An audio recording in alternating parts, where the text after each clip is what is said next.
On the day my sister and I were to choose our husbands, I found myself reborn with a peculiar ability. I could hear the thoughts of others, and I quickly let go, relieved he didn't say anything. Despite his intimidating appearance, I felt that being with him was better than being with Leo, whom I considered a snake. This time, I was determined to change my previously tragic fate. I wanted to earn a fortune, be independent, and not rely on anyone. My sister and I were to have a joint wedding.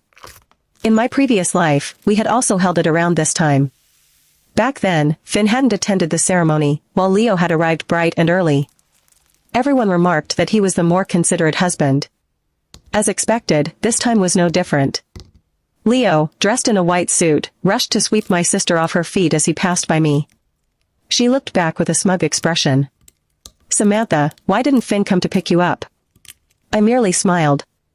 "Don't worry about me, just take care of yourself." Her face fell at my words. "Laugh. Now let's see if you can still laugh after you get beaten." With that thought, she descended the stairs with Leo.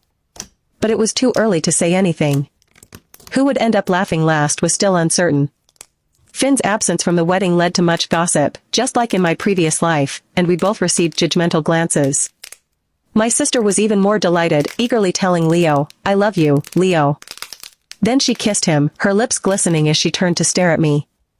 I knew she wanted to see me squirm, but I wasn't foolish enough to react like I had in my previous life, storming out in anger. That would only give the guests and the Parker family more ammunition against me. I remembered how they had criticized my sister for being immature and unworthy of being the Parker family's daughter-in-law, which led to her suffering greatly at Mrs. Parker's hands after the wedding. I took the microphone and smiled warmly at the guests below. Today, Finn has an important business deal to attend to, so I'll be toasting on his behalf. I hope you all don't mind. At my words, the chatter ceased. Mrs. Parker, seated at the head table, looked at me with newfound respect.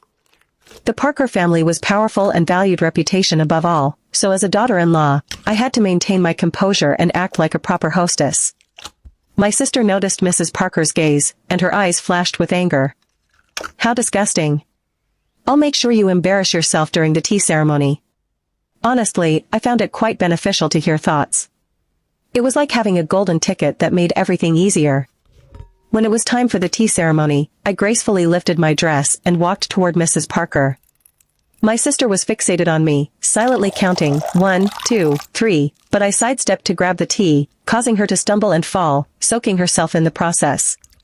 "Are you okay?" Leo rushed to help her, but in his mind, he scolded her. "What a fool." Everyone turned to look at us. Mrs. Parker's face was a mask of fury. "Clumsy.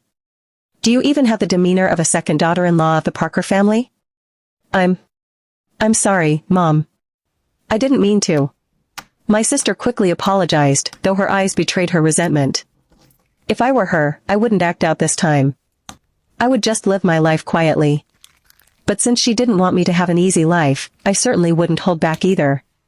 Because of my sister's blunder, the wedding wrapped up hastily. Mrs. Parker had not given her a single kind glance throughout the event, but when she looked at me, her eyes were filled with satisfaction. She took my hand and said, "Samantha, tonight I'll make sure Finn comes back to keep you company as compensation."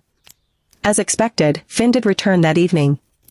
He opened the door, untying his tie, exhaustion etched on his face. I hurried to fetch him some clothes. "Finn, you must be tired today." He merely glanced at me, not responding. In my previous life, I had heard the servants say that Finn hadn't returned on our wedding night.